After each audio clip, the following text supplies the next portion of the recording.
स्वागत है आप सभी का निफ्टी बैंक निफ्टी एनालिसिस की एक नई वीडियो में। आज हम लोग बात करेंगे कि मंडे के दिन हमें कैसे एनालिसिस करनी है और कैसे मंडे के दिन पे हमें ट्रेडिंग करनी है, क्या इंपॉर्टेंट हमारे पास लेवल्स रहेंगे और कैसे हमें क्या व्यू लेके चलना है मार्केट के लिए मंडे के दिन पे। ठीक है, तो यहाँ पे सबसे पहले अगर मैं बात करूँ बैंक निफ्टी की, तो देखो फ्राइडे के दिन जब मैंने तुम्हें यहाँ पे ग्रुप पे अपडेट किया था कि 40,300 हमारे लिए एक इम्पॉर्टेंट सपोर्ट है। मार्केट जब भी सपोर्ट के पास आया तो एकदम से अच्छा सा मूव यहाँ पे हमें 200 पॉइंट का दे दिया।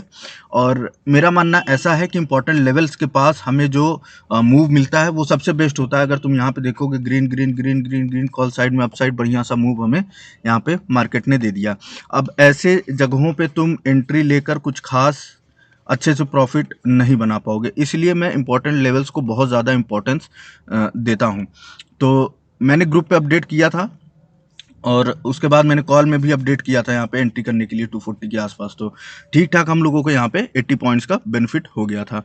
अब यहाँ पे बात करते हैं कि बैंक निफ्टी और निफ्टी में हमें ट्रेडिंग कैसे करनी है, मंडे के दिन क्या इंपॉर्टेंट लेवल्स रहेंगे। बैंक निफ्टी ने यहाँ पे क्लोजिंग है इंपॉर्टेंट लेवल्स के पास। तो देखो यहाँ पे जो बैंक निफ्टी है इसने क्लोजिंग दी है 40,500 के आसपास। अब हम यहाँ पे फर्स्ट अजम्पशन ये मानते हैं कि मार्केट में ओवरऑल तो देखो सेलिंग हुई थी, ठीक है। तो उस हिसाब से अगर हम ऐसा मान के चलें कि मार्केट कल गैप डाउन ओपन हो जाए, कहाँ पे ओपन हो, 40,200 या फिर 40,300 ऐसा कहीं पे ओपन हो जाता है मार्केट गैप डाउन, या 40,100 कहीं पे भी ओपन हो जाए, हमसे उससे मतलब नहीं है।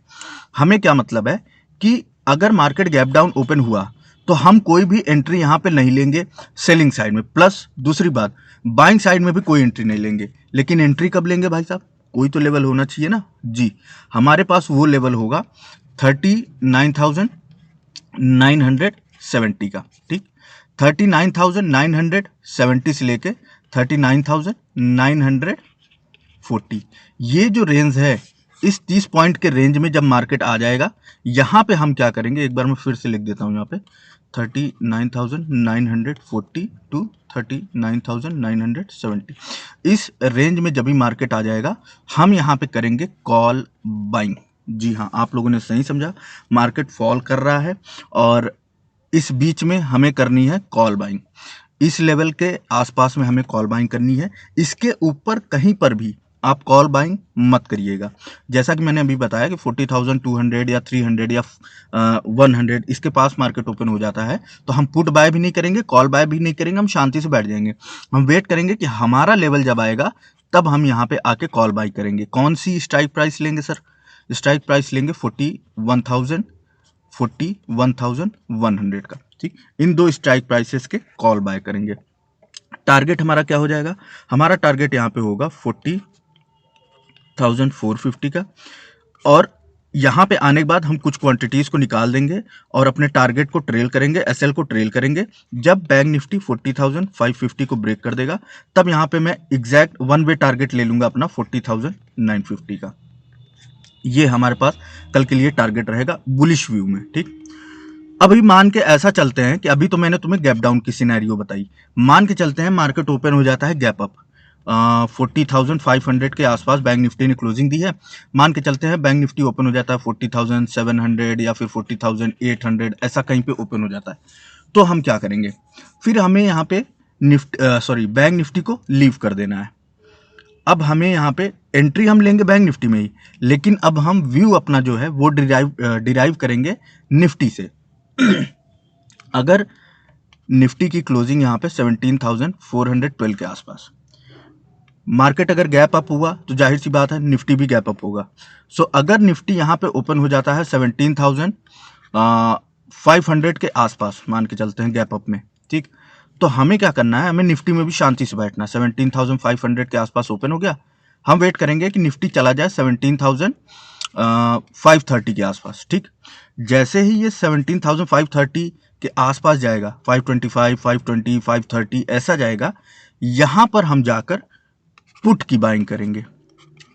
अब इस चीज को अच्छे से समझना, इस चीज को अच्छे से समझना, अगर मार्केट में टिकना है तो ये मत समझ के चलना कि बैंक निफ्टी में 10 स्टॉक है, 12 स्टॉक है, वही बैंक निफ्टी को चला रहे हैं। नहीं भाई, बैंक निफ्टी को स्टॉक नहीं चला रहे हैं, बैंक निफ्टी को और निफ्टी को एफआईआई चला रहे हैं, डीआईआई चला रही है, सरकार चला रही है, जो भी चला रही है, लेकिन कोई स्टॉक नहीं चला रहा है किसी भी इंडेक्स को।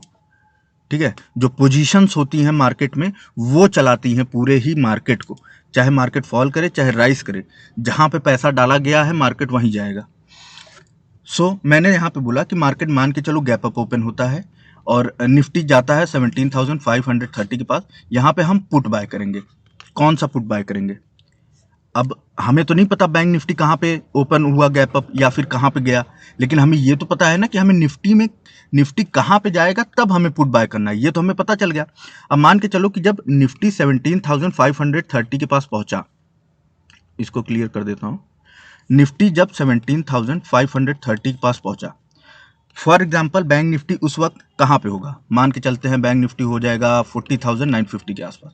तो हमें कोई फर्क नहीं पड़ता बैंक निफ्टी किस लेवल के पास में है, अगर निफ्टी 17,530 के पास पहुंच गया गैप अप ओपन होने के बाद, हम बैंक निफ्टी में पुट बाय कर लेंगे, या फिर प्लेन एंड सिंपल निफ्टी में पुट बाय कर लेंगे।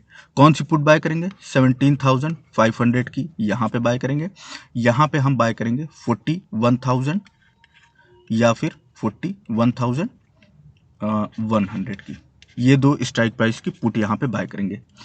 अब ये गैप अप का सिनेरियो है, निफ्टी इस पॉइंट पे जाएगा तब हम बैंक निफ्टी में ट्रेड लेंगे। क्यों? क्योंकि बैंक निफ्टी में मैं इसलिए ऐसा बता रहा हूं क्योंकि बैंक निफ्टी में अपसाइड में कोई रेजिस्टेंस नहीं है, तो बैंक निफ्टी ऊपर जाके नीचे जब फॉल करेगा ना, तो वो निफ्टी की वजह से ही करेगा।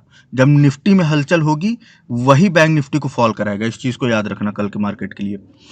तो अब हमें यहाँ पे क्या करना है, जब हम यहाँ पे पी बाय कर लेंगे तो हमारा टारगेट क्या रह जाएगा? हमारा फर्स्ट टारगेट होगा 40,500 का, सेकंड टारगेट हमारा वापसी से 40,300 का हो जाएगा, और थर्ड एंड लास्ट टारगेट हमारा होगा 39,970 का। ये तीन टारगेट्स हमारे पास हो जाएंगे अगर हम बियरिश व्यू में फॉल करते हैं तो, जैसा कि मैंने आप लोगों को बताया। अगर नहीं समझ में आया कॉन्सेप्ट तो वीडियो को दोबारा देखना, बार बार देखना, इस चीज को समझना। देखो मैं तुमको एक चीज यहाँ पे समझाने की कोशिश करता हूँ कि अगर ये शेयर मार्केट है ना, तो यहाँ पे क्या करते हैं कि निफ्टी यहाँ मूव कर रहा है, बैंक निफ्टी यहाँ मूव कर रहा है, HDFC बैंक फ्लैट जा रहा है, ICICI बैंक नीचे जा रहा है क्या कहते हैं कि रिलायंस ऊपर जा रहा है। ये सारी चीज़ें जो होती है ना, ये कंबाइन करके ये एक बिजनेस है, ये बिजनेस है, ठीक है। ये जुआ नहीं होता है, यहाँ पे शेयर मार्केट में हम जुआ नहीं करते, ये बिजनेस है। तो हमें अगर ये पता है कि सपोज करो ये बैंक निफ्टी, अब बैंक निफ्टी तो फॉल कर रहा है ना, लेकिन निफ्टी तो राइज कर रहा है। अब ऐसा तो है नहीं, अगर आप मार्केट में ट्रेडिंग करते हो तो आप लोगों को पता होगा कि almost most of the times दोनों इंडेक्स एक साथ चलते हैं, लेकिन बहुत बारी ऐसा होता है कि एक इंडेक्स ऊपर भाग रहा है तो दूसरा इंडेक्स नीचे भाग रहा है। तो इस चीज़ को जानना बहुत ज़रूरी है। कल भी ऐसा ही होगा, जो भी मार्केट में, अगर देखो मार्केट नीचे से ऊपर भागेगा ना, वो बैंक निफ्टी लेके जाएगा। प्लेन एंड सिंपल चीज़ तुम्हें बता रहा हूँ। मार्केट गैप डाउन हुआ, गैप डाउन ओपन होने के बाद अपने लेवल पे आया, जो मैंने तुम्हें बताया, यहाँ से जब ऊपर जाना चालू करेगा तो बैंक निफ्टी लेकर जाएगा, और यही बैंक निफ्टी को भी मूव कराएगा, ठीक। अगर मार्केट गैप अप ओपन हुआ, हमारे लेवल के पास गया, कौन से लेवल? निफ्टी के लेवल, बैंक निफ्टी नहीं, निफ्टी के लेवल के पास। निफ्टी के लेवल के पास जाने के बाद फॉल किया तो मार्केट को निफ्टी मूव कराएगा, बैंक निफ्टी नहीं। इस चीज़ को अच्छे से याद रखना, और इस कॉन्सेप्ट को मैं बहुत अच्छे से समझाऊंगा किसी और वीडियो में। वीडियो मेरे ख्याल से लंबी हो गई है, बस इतना समझ लो, शेयर मार्केट एक बिजनेस है, ठीक है। एक ही दिन पे एक इंडेक्स को FIIs ऊपर भी ले जा सकते हैं और दूसरे इंडेक्स को नीचे भी ले आ सकते हैं, और रिटेल यहाँ पे कंफ्यूज रहेगा कि भाई करना क्या है, मार्केट या तो ऊपर चला जाए या तो नीचे चला जाए या रेंज बाउंड रह जाए। ये नहीं समझ में आ रहा है कि निफ्टी ऊपर जा रहा है, बैंक निफ्टी नीचे जा रहा है। तो ये सारा जो खेल होता है ना शेयर मार्केट का, ये कोई क्या कहते हैं कि जादू नहीं है, ये क्या कहते हैं, बिजनेस है, बिजनेस। अगर 17,500 पर सेल किया है FII से, तो इसके ऊपर मार्केट को नहीं जाने देंगे। अगर 39,980 के पास में बाय किया है तो इसके नीचे नहीं जाने देंगे। तो इस तरीके से मार्केट को एक रेंज में फंसाया जाता है, और रिटेल यहाँ पे सोचता रह जाता है कि हम पोजीशन कहाँ पे बनाएं, कहाँ पे एंट्री ले, कहाँ पे एग्जिट ले, रिटेलर्स को ये चीज़ नहीं पता होती है। तो इसलिए कल मार्केट के लिए हमारे पास जो सपोर्ट रहेगा वो बैंक निफ्टी का रहेगा, रेजिस्टेंस रहेगा वो निफ्टी का रहेगा, इसको याद कर लेना। बाकी यहाँ पे चीज़ें आप लोगों को ग्रुप पे अपडेट कर दी जाएंगी, तो जिसको भी ज्वाइन करना है वो जाके यहाँ पे ज्वाइन कर सकता है। तो ऐसे ही कल फिर एक लाइव ट्रेडिंग सेशन में मिलेंगे।